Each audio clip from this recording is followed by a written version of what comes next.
So this week we have gained two new studs in Alpha Setters. We got Chris and Daniel. I know the boys are going to be watching this video as well. So welcome to Alpha Setters, boys. Chris joined, and then he got his younger brother Daniel involved with the program as well, which is amazing to see.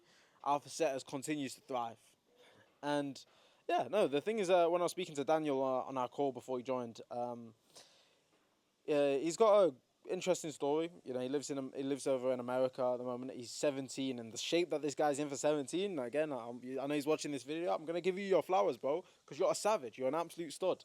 You're killing it, bro. But yeah, he's like been through some trials, some tribulations, some hard times, and then he got into self improvement, and now he's on his grind. He's got his brother there as well, which is great to see. Luckily as well, I've sort of got my brother. I've got my brother here in Thailand, and he's like my business partner now, I guess.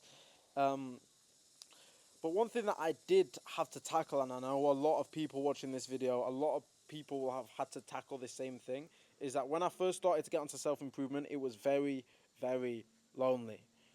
I tried to get my friends on self improvement. I spoke to them. I was like, "Hey, bro, bro, why are we going to the club every week? Like, why are we going to these nitty house parties every weekend?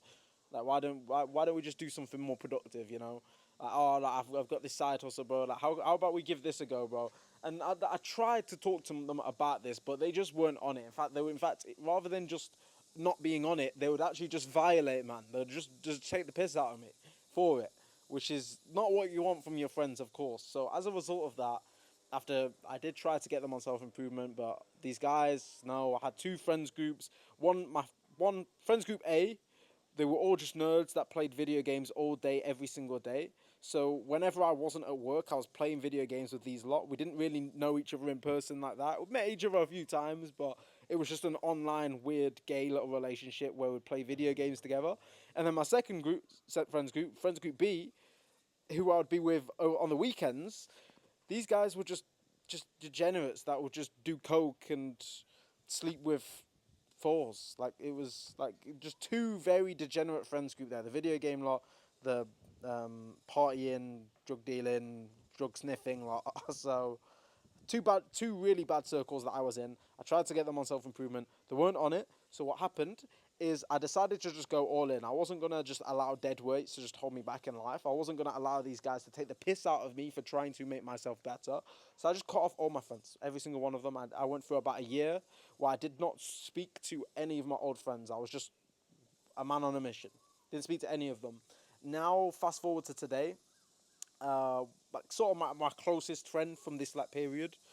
I've managed to get him onto self improvement. Actually sold him on Alpha Setters. He does still pay for Alpha Setters to this day.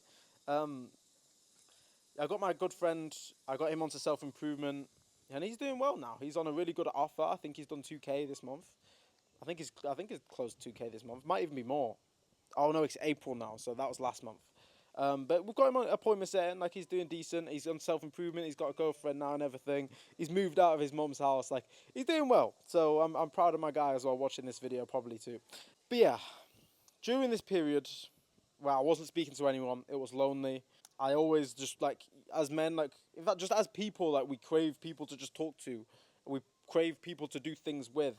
And when we're doing things with other people, we naturally just live on a higher frequency, right? Like if you think about when you go to the gym or by yourself, maybe you've just got headphones in and like you're just sat there in sort of like a corner.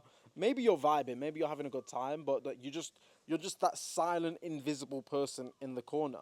Whereas if you go to the gym with some friends, like you might be like messing about in between sweat sets, having a laugh.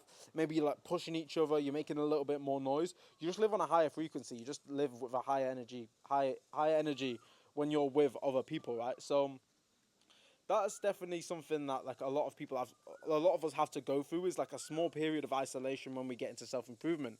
And of course it's easy to say I wish my friends were into self-improvement and I wish my friends were into business.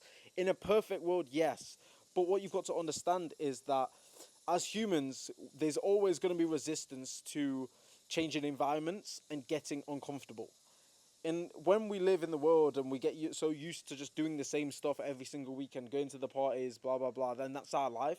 It's very hard to break that chain, that habit of doing that. It's very hard to make the decision and get uncomfortable because what you're doing by deciding to make a change like this is you're actually changing who you are as a person. You're exposing yourself. You're exposing yourself to say, I don't like who I am right now, and I need to become better. And people are not willing to do that.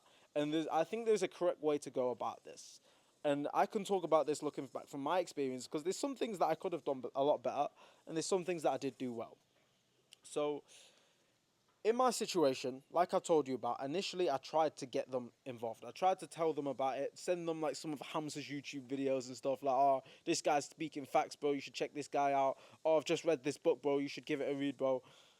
And all I got was pushback. All I got was resistance, and all I got is mocked, to be honest. I got mocked. So that didn't really work. And I think the same thing is probably going to happen to you. Or maybe it already has happened to you. You're going to tell your friends to get on self-improvement. They're probably not going to be on it at first. Maybe times have changed now that Andrew Tate's been viral since all of this happened. Maybe times have changed, but I doubt it. So you're probably going to get some pushback. And naturally so, I think that's to be expected. I don't think you are going to be able to get your friends on self-improvement and on business straight away. But I think the correct way to go about it is I don't think you necessarily have to cut your friends off entirely. But what I think you do have to do is distance yourself. Distance yourself from these people, because what you do not want to happen is for them to hold you back, because that's not good for them and it's not good for you. Being selfish here is the right move, is the correct move to make, is the best move on the chessboard, is to be selfish. You should always prioritize yourself so that then you can look after the people around you. That's what you have to do. I've been able to save one of my friends. I've been able to save him from a sad life of degeneracy, playing video games and being some kissless virgin for the rest of his life. I've saved him from that fate. I've saved him because I was able to lead by example. It's all fun and games and like coming up with theories like, oh, we should do this, bro. Imagine what our life could look like if we did this. But this is all theories. It's hard, it's going to be difficult for these people who have not been programmed by the same content, the same information that you have. They don't have the same mindset. They've not got the same ambitions as you right now. It's going to be very hard for themselves to make such a drastic change, expose themselves to danger, and say, okay, bro, let's do it. Until they've seen someone do it and lead by example. And that's what you need to do, bro. That's what you need to do as a leader. Lead your friends group. As a guy on self-improvement, as a guy that cares about his people, you need to go first. You need to lead by example. Cut them off temporarily. Me, unfortunately, I went too harsh on this. I cut them off, didn't speak to them. Just one day, bro, we're not talking anymore, and that's it. Blocked. I went all in. I was like, fuck these guys. And to be honest, a lot of these guys deserve to just be kicked out of my life, because they were providing no value. They weren't my friends. They were just people that I would drink with, people that I would sit and watch them smoke weed. But there's definitely some people that, if I didn't go as harshly on this, there's probably relationships that I could have saved. There's probably friends that I could have here with me today that I didn't really need to cut off. So what I would say is you don't need to cut everyone off completely, but just distance yourself and lead by example. Show them the way. You go first. You prove that it's possible. You get results. You become a Chad. You start lifting weights. You get fucking wedge. You get fucking rich, and you do all of these things. You just become a big G, and then they're gonna want to emulate you. Now they're gonna be interested. Now they're gonna be open to listening. Yeah, you can be petty about it, like, oh, but bro, where was you when I asked you before? Blah blah blah. But bruv, you understand. We've just talked about it. It makes sense. I understand them as their friend. You should understand, okay, why they didn't do it before. But now they've got a great reason to, because they've watched you do it, and this is your job as a leader to lead them. Show them the way. Literally show them. Even my brother. My brother was not in on Alpha Setters from the start. He was not my partner on this from the start. I started Alpha Setters by myself. When I was like, oh, you know what, bro? I wanna make an agency and a coaching program. My brother wanted in on this for the start. In fact, I signed my first 5 students for Alpha Setters on the 31st of December 2022. And then we launched it on the 1st of January 2023. But and he was like mind blown. He was like, "What? You actually sold it to 5 people?" I was like, "Yeah, bro. Come on, put some respect on my name." And then after a month, then he got involved, because he could see the potential, because I led the way. I showed him the way. Even with appointment setting, actually. Furthermore, going back to that, My brother was never on side hustles. I tried so many different side hustles when I was working at Amazon, and my brother wasn't on it like that. But then when I started seeing results in appointment setting, I was like, bro, you don't have a choice. You're doing appointment setting. Because he could see that I was making money, it's like, okay, yeah, sure. Sure, because I led by example, and that's what we do as men. Prioritize yourself, like be selfish, prioritize yourself so that you can lead by example. And that's how you're gonna have a really, really positive effect on the people around you. Lead by example. Be a strong man, provide for your family, and always lead by example. That's literally been written on my whiteboard for the past 2 years. 2 years ago, probably more than 2 years ago now, I took my TV off the wall, I gave it away for free, and I replaced it with a whiteboard. At the very top left-hand corner, it says, be a strong man, provide for my family, lead by example. This is the way, boys. This is the way. Yeah, please subscribe to my channel, boys. Subscribe to my channel. That's all for this video. Let me know what videos you want to see. And as always, keep grinding.